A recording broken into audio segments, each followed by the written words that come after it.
So TikTok banned my ass. Hi, everybody. Welcome to the Tyler Fischer Show. Yeah! Woo! TikTok. Let's get right into it. TikTok time's a ticking. Tragic news to start off. Tragic news. For the fate of my career, I tried something new. I thought, hey, and look, I gave in to the social influence of, how do you call it, showing your ass on social media. I'm hashtag blessed. I got a pretty good booty. It's a pretty good booty. And I thought, you know what? It's time to give it a little peek. Okay, time to give people a little sneak peek. Used to be embarrassed of my butt. It's a family thing. I think we got good tukuses. It was always very round. It stuck out a little bit. I was embarrassed, and then slowly in my 30s, women started going, "Oh, nice ass," and I was like, "Oh, I didn't know that was a thing." And now I'm trying to make some money off of it. No, so I made this video. I put it on TikTok. It's a commentary on the continuation of pressuring people to wear their masks, even though there's evidence showing you really don't need one outside, and they've always known that, and I've tried to say it, and people call me a Nazi. Okay, people, I'm not a Nazi. I just follow the science. Right, people? Follow this.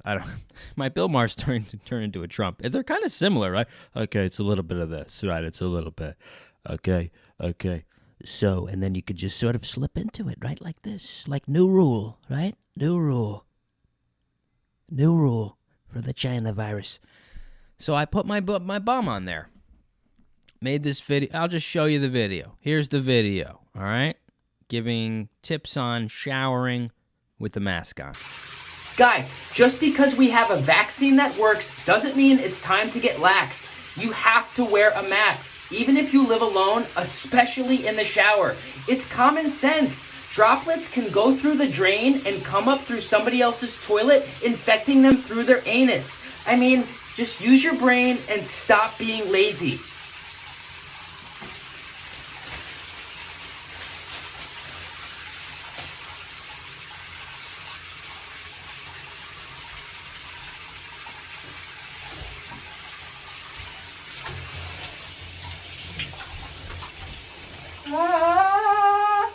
So I made it for TikTok. This is more of a TikTok video for me. I ended up putting it on Instagram because TikTok took it down within 8 seconds. I don't even know how they're doing it. There's got to be some kind of ass algorithm. Unless I was shirtless, so I thought maybe they have some sort of nipple sensor. Some kind of nipple scan where they actually pick up a nip. They can pick up a nip from goes through the system, and they scan, and they can sense nipples, and they think it's a woman, so they take it down. So I don't know if this was a human that removed my ass or a robot, but either way, it just went up, and then like 8 seconds, it just disappeared. And I know that video would have done good on TikTok. Look, I've submitted to the fact that I need to be making TikToks because that seems to be where all of the next up and coming stars are coming from. So it's gone, and as you can see, I didn't even really show my ass. I had the mask on, the ass mask, or the mask, as the kids are calling it, and. So I go on, well, did I show too much butt, right? Because I figured maybe there's a rule if you cover the butthole area where the butthole might be revealed under the cheeks. So I covered that with the mask and tied the mask around my body with floss. This is what I did on Sunday. What did you do? What did you do on Sunday, guy? All right, what did you do on a Sunday, guy? Did you go to the park with your family? Did you catch up on errands? Did you do laundry? Did you do your taxes? Did you volunteer at an animal shelter? Did you take your grandma out to get her fucking ankle surgery? Well, good for you. I was in the bathroom doing the Lord's work, making a ass mask video for teenagers. Oh, that could be why they took it down. There's a lot of teenagers on there. So anyways, I go and I look on some ladies' pages and to see what kind of ass coverage they're using. And man, did I find a plethora of just pretty much, the thong is pretty much sucked up into the ass, showing way more ass than I am. And these gals were getting millions and millions of views, tens of millions of views, hundreds of thousands of comments. And these gals are making money. They're making a living from this. So I'm going to call it out right now. Ass discrimination, okay? This is sexist. Guys want to show their butts too. I even had some gays reach out to me. Some good gays said this happens to them on TikTok when they show their butt cheeks. So this isn't a bipartisan issue or partisan. This isn't a single. This is about butts. And gay, straight men are coming together, and we're coming together with a coalition, and we're bringing it to Congress. And Jim Jordan's going to fight it. Nancy Pelosi, why can't the men show their butts? Dr. Fauci, why can't you slow the spread of the butt cheek discrimination? This is an unpracticed Jim Jordan. I don't even know if people know who Jim Jordan is. I don't even know who he is. I think he's a politics person. So it's gone. That's fine. And you know what? You know what else? You know what else is gone? I lost a lot of followers from that video. I put it up on the gram, and here's the thing: if you, I'm just making fun of the fucking mask thing because I think it's out of control that people are still wearing them while sitting alone. So it was just a little joke about that. I don't care when anyone does. And I lost probably more followers than I have on any video I've done. And that was just because I made a joke about masks. But that's how fucking sensitive people are now. You can't even make fun of a thing that's about in the area of coronavirus. But guess what? Maybe I told you, maybe I didn't. I gave myself 1,000 unfollows. So when I'm going to start, telling jokes about things I want to tell them about. That wasn't a sentence. And I gave myself 1,000 unfollows. I said, if I lose more than 1,000 followers, I'll go back and I'll start pandering. Huh? Birthday!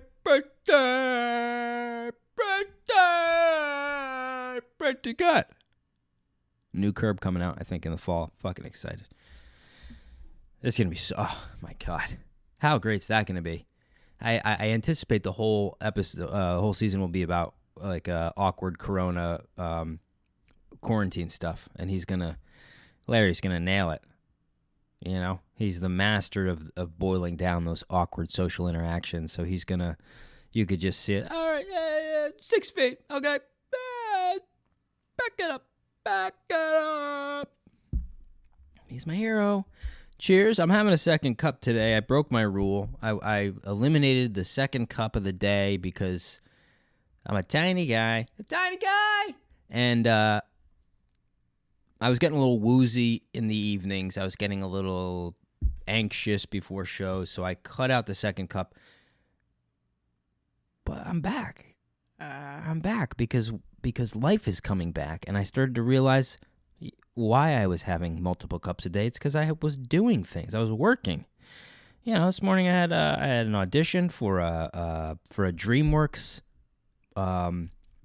animated TV show, which was super fun. And then I recorded a German, the voice of a German dachshund for a commercial. Then I had to take my dog to the park.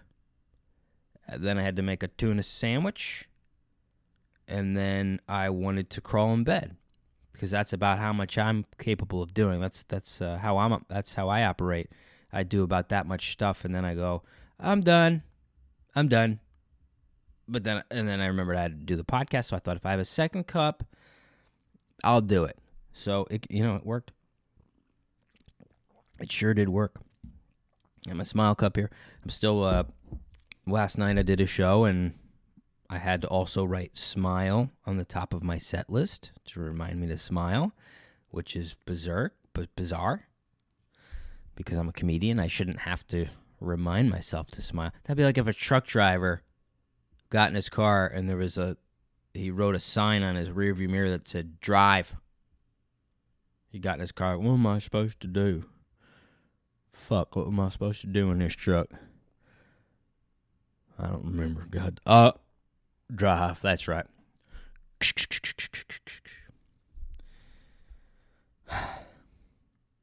My priest joke bombed last night, guys.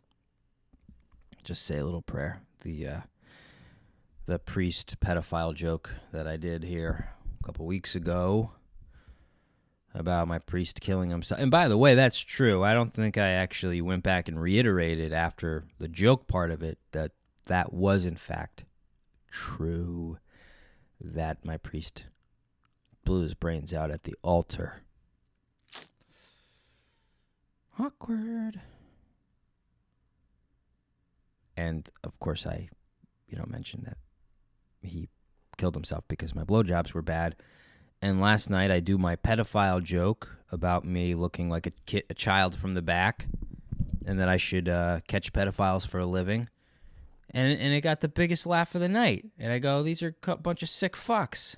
Who, I had some well-crafted new jokes and just golf claps, snaps. So I come back and I'm hosting, so I came back on later, and I go, I'm going to give him another fucking treat. I did pander, so you got to pander sometimes, So I break out the priest pedophile joke, and man, were they upset. And I was so excited to deliver this pedophile joke, to say, here, I come bearing gifts. I see what you like, and I reevaluate, and I'm going to bring you this gift. They opened the gift, and they threw it in the garbage. And then I had to bring a comedian up, and I panicked because you want to get the crowd nice and giggly for the next comedian. And that's when I realized how bad my savior complex is, we'll say. Codependency, which essentially means I feel responsible, for their well-being. As to say, I don't think that they're capable of going up and getting them to laugh. Like, I felt bad. And so that's something I'm working on.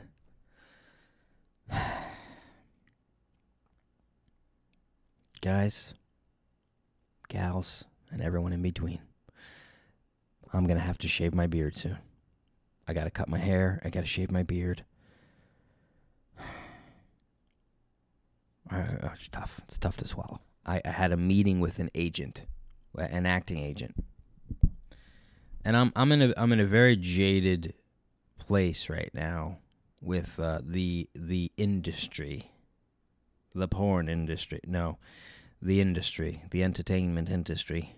And I guess people are freaking out because a white man won an award. I don't give a shit. I didn't even look it up, so I'm not going to comment on it. Anthony Hopkins won the best actor over a dead black guy. Is that right? Am I getting that right, Fred? Fred, can we confirm? Lick your balls twice if that's correct, Fred. He's passed the F out. And I haven't auditioned in probably a year. I used to audition just nonstop for TV roles and film and all that stuff, Netflix movies. And then my agent dropped me for being white. For being a white man, we don't need any more white men. Away with you. He was born in the 1920s. My agent.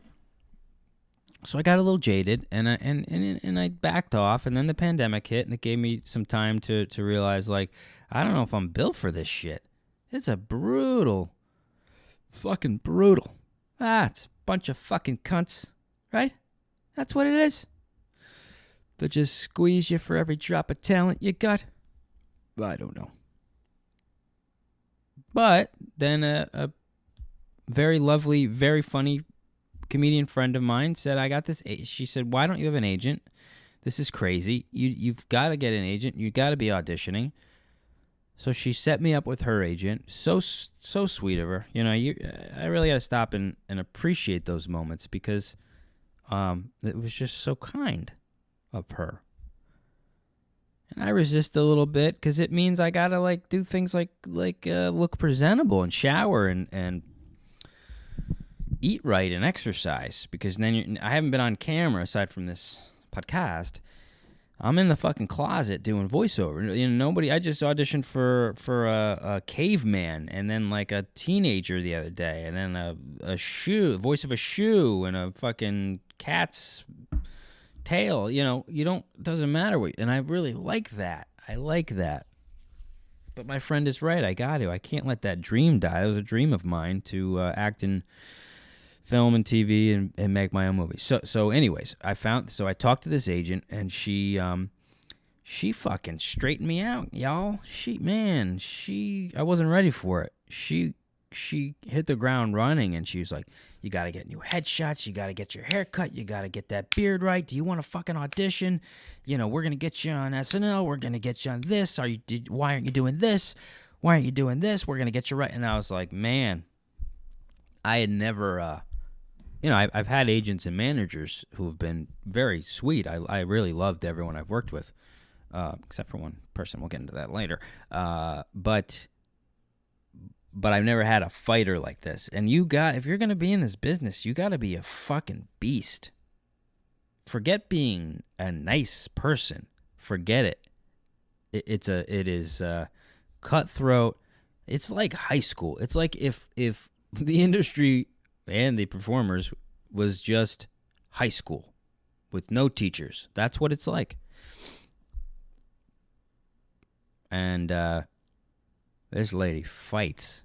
So I'll be auditioning again for TV shows and movies and submitting to write on. I know I should be doing all this, you know. I was getting complacent, and I am happy. That's what I'm trying to figure out, is like, is this even the right move? Because I love doing the podcast. I love talking to you guys. This is my favorite thing to do now. I love voiceover. I take my dog to the park. You know, I get a Tinder date every 6 months, you know, get a hand job every fortnight, and I feel good. But this woman really, probably just what I need. I felt the ego coming out a little bit, like, no, don't tell me that. Don't tell me I have to be doing this. Don't tell me I have. She's like, you're not at the Comedy Cellar. You're not at the Cellar. And I was like, no, I'm not. I don't really care. Not that I don't want to be there, but I'm somewhere else where I'm they're giving me time to grow and find myself. So I'm just going to go for it. That's it. I'm going for it. And I went for it in the park on Saturday.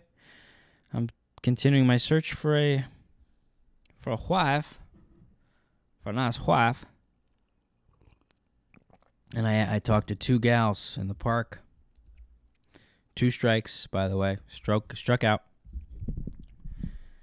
Sat next to a gal, and what did I do? What kind of bike do you got? That's what I opened with. Yeah, like I said, it doesn't matter. It doesn't matter. Just ask anything. And you got to do it quick, because then you get in your head. If I wait more than like 10 seconds, I'm beating the shit out of myself. Oh, no. So I just said, what kind of bike is that? Not even with any motivation. Like, I don't want a bike. I don't bike. I bought a bike 10 years ago. I drove it once, went inside my friend's house to piss. I come out and the bike was stolen, and I've never ridden a bike since. That was 10 years ago. I do the mopeds, the electric bike scooter things. So, what kind of bike is that? we chatted. We had a good chit chat, and I thought, ooh, you can tell pretty quickly if someone's interested in talking to you. So unless you're autistic, which we all are now because of the pandemic. So we chatted, and then about 5 minutes in, she goes, yeah, me and my boyfriend saw a comedy show. It's like, come on, gals, ladies, come on. You got to tell us that in the beginning. Don't let us talk for 5 minutes and drop the boyfriend bomb. What do you think we're doing? You think we just want to have a chit chat in the park? I'm alone. I got the Labradoodle, I got the short shorts. Legs are looking good. Spring. I'm giving off the vibes. Pheromones are flying. I'm spraying my scent everywhere. I brought cologne is what I mean. I just go in the park and I spray cologne and I attract women. It's like getting bees to a flower. So my boyfriend liked that. And then, well, fuck me running. Here comes her boyfriend. And I go, okay, I gotta go. And because I was like, I'm sitting right next to her. My dog is playing with her. And then then I got to deal with a boyfriend. He's not going to be I wouldn't be happy. I would be happy if I was meeting my girlfriend in the park and this, short shorts, smoke show with a Labradoodle is... Oh, this joke's illegal. We can hear the sirens. They're coming for me. So I run off and then see another gal. I'm not just going up to everybody. I know I sound like a serial killer. And ripped her coat off. I said, give me your fucking coat. Sat down and we chat again. We chatted. And if they give me the eyes or whatever. So I sit down and we chit chat for a little bit. And she then she does this little, like, she opens herself up, as to say, like, she presented herself like she was ready to really settle down and have a good chat. And something turned in her. And she goes, I think my boyfriend's on his way. So, yeah. Get off. And my dog was laying in her lap. Because she goes, get off. And I ran away. I don't know how else to put it. I actually just ran away. I don't think I said anything. I just ran. Because apparently her boyfriend was approaching, or she was making it up. 2 strikes, but I gotta say, it was a little easier. It's getting a little easier. So there's it's a numbers game, right? I just did about 200 auditions, and I booked 6 in 2 weeks. So I did 200, then I booked 6. So I only have to talk to about 196 more women, and then I'll have 6 wives. I think that adds up. Yeah, that adds up. As you can hear, New York City is on fire, literally and figuratively. It's an absolute shithole. Don't let anyone else tell you otherwise. Maybe they live in the Upper West Side in like a gated fucking co-op or something. But no, another murder on the street, in front of the best bar in my neighborhood, like really one of the only bars you go to socialize or have a date. And wouldn't you know it, somebody was murdered in front of the bar, so they closed it down the next day. It's done. Yeah. They just closed it down because, well, turns out the staff was a little shell-shocked. That's what they used to call it, shell-shocked. Oh, I was going to try to do impression, but I forgot how to do it. So that's done. It's just casual now. I mean, I walked by after the murder. Everyone's just kind of like, it's like they're watching a golf game. They go, what is that? Is that a 9-foot putt? It looks like it. What is it? A double homicide? Yeah, okay. You want to get ramen? Sure. We're all just sitting around like, no, I didn't even flinch. Murder. I'm gonna go home and take a bath. Here's my idea. Because the people that live in neighborhoods like mine, if they've actually lived here for, what am I, I'm fucking Sleepy Joe over here? I'm mumbling like Joe Biden. Neighborhood. You notice how he just skips over words? I live White House. Like if he wants to say I live in the White House, he'll go, I live White House. I live White House. We need gun laws. Man, something's going on out there. I hope they didn't shoot up the sushi place. That's all I have right now is this sushi place. They do these sushi cups. And I have a feeling somebody was murdered in front of it.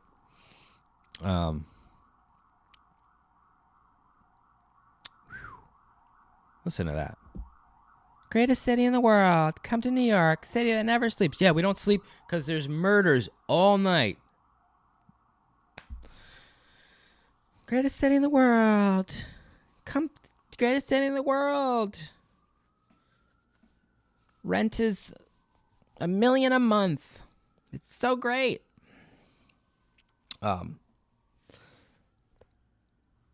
Sorry, I'm just wait. I'm used to doing voiceover where you have to wait. Like I just did a commercial and the sirens came and you go, hold for siren. That's what you do. That's the technical term. You go, hold for siren on a movie set too. But that happens nonstop when you're trying to do a film in New York. Hold for siren. The sound guy always does it. All right, everybody, hold for siren. Okay, we're clear. Hold for homeless guy screaming about the Holocaust. I said, hold for homeless guy screaming about the Holocaust. Okay. Okay, we're clear. Action. Wait, I'm sorry. Hold for homeless woman screaming about the man screaming about the Holocaust. Let's hold for her. Hold for blood-curdling screams. Okay. Hold for gunshots. Okay. I did. I'm a little shy. I'm getting shy. I had a hookup. I had a sexual encounter on Friday night. I had a sexual encounter on Friday night. Don't you love when you have a sexual encounter on a Friday night? So, this was a Tinder match. I set my radius to inside my apartment and matched with my roommate, and we fucked. No, that's not true. I matched with a gal, and she said she's moving. She's pretty clear on the prof, right? Pretty clear on the profile. She said she's moving in 2 weeks, and she's a sexual. I don't know what the new term. There's all these terms. Sex positive. I don't know. Who's sex negative? Why even fucking put that on your profile? I'm sex positive. I'm sex negative. Oh, no sex with me. That's a negative. Do I want to fuck? That's a negative, okay?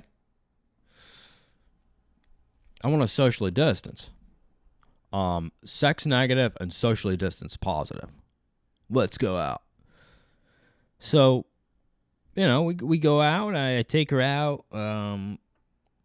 Take her out to a bar, and here's a little thing about the lockdowns is the curfew. It's 10. I didn't know that. It's still 10 o'clock. I thought it was midnight. So we get a drink, we get dinner, on me, of course, because feminism, right? Am I right? She makes more than me, but feminism, am I right? It's on me. Which is fine. So then the waiter comes over, and he goes, last call for drinks. And I'm looking at my watch. I don't have a watch. I'm looking at my phone. I don't have a phone. I'm looking at the clock, and there was no clock. I was looking at the stars. I know where the stars and the moon were aligned. I knew what time it was. It was 9:46, damn it. And so I'm going, last call? Oh, my God. So now there's nowhere to go. I don't know what to do. She's cold. We've only been hanging out for like an hour. I said, do you want to come back to my place and I'll make us some drinks? Made myself a mocktail, made her a cocktail. And because feminism, right? That's going to be my new punchline. It's not going to make sense. So we go back to my place, and, she had some pretty, she said she was openly sexual in the prof. So I go in for the move, for the kiss. It's always hard. You never know.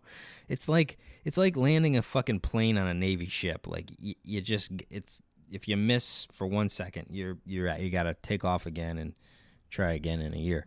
But going for the kiss, right? It's going well, and then she just looks at me and she stops me, and I go, "Oh no, am I getting me too'd here? Did I do something wrong? Like, did I not get consent to kiss or whatever?" She goes, "Tell me what you want." Huh? She goes, "Tell me what you want to do." And dude, I think she was talking about sexually, but I was so thrown off by that question because no one's ever asked me. It's like, just what do you want? And I was like, a reoccurring role on a sitcom? Do you have connection? She's like, no, what do you want? I was like, indoor dining to be open till 1 a.m. What do you want? New rollerblades? She's like, no. What do you want? What do you want me to fucking? What do you want to do in the bedroom? And I was like, oh, in the bedroom. I'm sorry. Oh my God. Well, I definitely need new curtains. I need blackout curtains because she's like, no, how do you want me to fuck you? And I was like, okay, because feminism, right? I gotta know what to say. I was flabbergasted. Absolutely flabbergasted. I didn't know what to do, John. I didn't know what to do. I thought I would just play with the ding dong or whatnot, just roll around in the hair, get a little naked, put a little hot sauce, I didn't know. I was shy. I got shy. And I just said, look, I don't know how to answer that. It's been a while, right? It's been a while. You heard what happened in Wuhan, right? They brought a little panty over here, and it's been a while. So, I just said, what, do we have to lay it out? This is the weird thing about like the being overly consensual. Like, we got to make a plan? Do you want a PowerPoint? As you can see here, I'm going to start by kissing the neck, and then next slide, I'll move down to the waist and start touching the belly button. Next slide, and then I'll caress the hip, and then check in again for consent. Next slide. Yeah, I got shy, but it was nice. There was something really nice about it, that it was two adults saying we're attracted to each other, and we can move forward with the sexual acts, however they may unfold. So I just said, can we just go, see where it goes, little improv 101, little UCB, upright sex brigade. So, we went and just improvised, and it was fun. It was fun. It was nice. I didn't feel any shame. I used to feel a lot of shame around sex, but clarity is key. Shut up! I'm telling a very intimate story. Guys, I gotta move to Texas or somewhere. I can't take it anymore. So it was going well.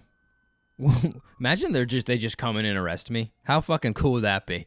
This whole podcast, there's been fucking sirens going off. Do I feel distracted? I am, because there's literally fucking, it's like a parade. It's like if gay pride was just all cops and fire engines, that's what's going by out my window. So I've been a little distracted. But imagine the end of this, they just come in and just fucking hit me over the head with a billy club. They pull me off, arrest me, and then you never see me again. That would be a good ending to the podcast.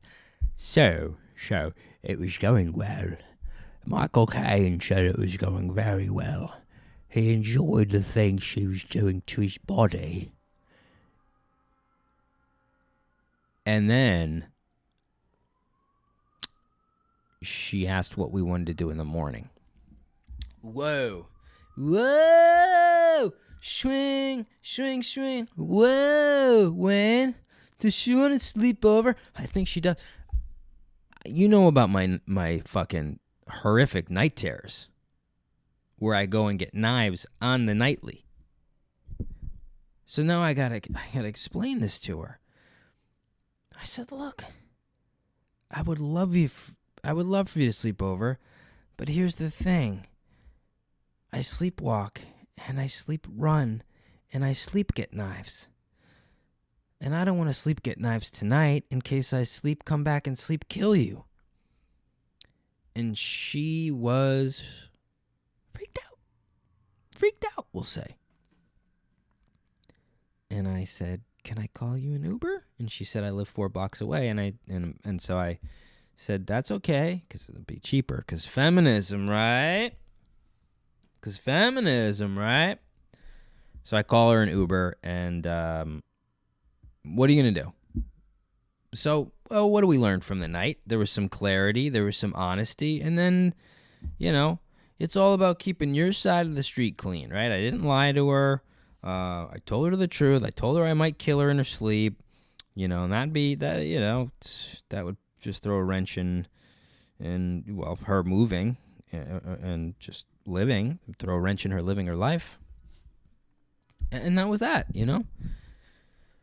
Case closed. It was good. It was good. I felt good, and I had some fun. So I'm back on Tinder, and I'm back actually because she's moving, right? She's moving in 2 weeks. Still looking for a long-term thing. There's this new thing on Tinder where it's a secret admirer will pop up. You're swiping through, and then it's like, you have a secret admirer. Ooh, do you want to? And then you pick. There's 4 cards, and you get to pick and see, who your admirer is. Because we're all children now. And so I clicked on one of the squares, and it flips over, and it was Coke Zero. I matched with Coke Zero. That's what's happening now. Corporations are now seeping into our online dating apps. Do they think this is going to work? Am I more happy to go get a Coke Zero now that I thought I had a secret admirer and I felt like a middle schooler for 8 seconds and had butterflies and was excited to see who my secret admirer was? And then, oh my God, it's Coke Zero. Forget about love and family and marriage and kids. I'll just go get fucking diabetes and then increase my risk of getting COVID by 1,000,000,000%. That's what I'll do. Thank you, Coke Zero. Thank you. Looking out for me. You think that's what's going to happen? You're going to trick us into wanting a Coke Zero instead of love? You fucks. You stupid fucks. Anyways. So later that night, I'm in bed jerking off, drinking a Coke Zero. Because feminism, right? The love language is a new thing. You're going to see this trend on the dating apps. Now people say what their love language is, which I find to be tremendously annoying. What are you talking? Your love language? What are you talking about? What's your love language? You just won't believe some of these things. Some of them are like, my love language is brunch. You're like, well, you're fucking dumb. Kathy's my ex-girlfriend who loved brunch more than me. That's why we broke up. But they're just like so ridiculous. They're so ridiculous. I dated a girl actually, and we're dating for a while, and it was going great. It was great. We met on the apps, and it was great. We met on Uber. She was my Uber driver. And she said, I just want to tell you, my love language is being surprised. So I broke up with her. Because I love her. You know what I mean? I did that for her. This is a big surprise. We're supposed to get married, so this is a big surprise for her. But I thought, you know what I mean? This is her love language. I gotta I got to give her what she needs, even if that means, us calling it quits, but her getting the language of love, spoken clearly and fluently to her. So we broke up. Hey, I forgot to time myself, so I have no idea how long this has been going on for. So for the sake of finding out I've been doing this for 8 hours, I'm going to say goodbye. And I love you. And just tell me in the comments what your love language is. And I'll try to speak it to you next episode. I'll speak whatever language you want. And if you have some questions that you want to ask me on the podcast about relationships or, I'm trying to think of the things I'm an expert in, dating mentally ill people, dealing with someone who's suicidal, whatever you want to have in a gay dad, whatever it is, find out your ex-girlfriend fucked someone in London, whatever it is, please ask me, okay? I will say I'm well, it could be comedy, that's my job, but it could be, red flags that you might be seeing if you're dating someone new. I would say I'm an expert in that, all right? So send me some questions, and don't forget to subscribe, and don't forget to hit the notification bell. And my next Patreon show, for patrons who join and support the show, I'm doing my next Zoom show this Thursday, April 29th, 8 p.m. Eastern Time. I'm going to invite some of my favorite comedians. It'll be a private Zoom show for patrons. Patreon.com/Tyler Talks. Patreon.com/Tyler Talks. Have a great week. Do something nice for yourselves. I love you. I'll see you soon. Take care. No, shut up. Someone got murdered.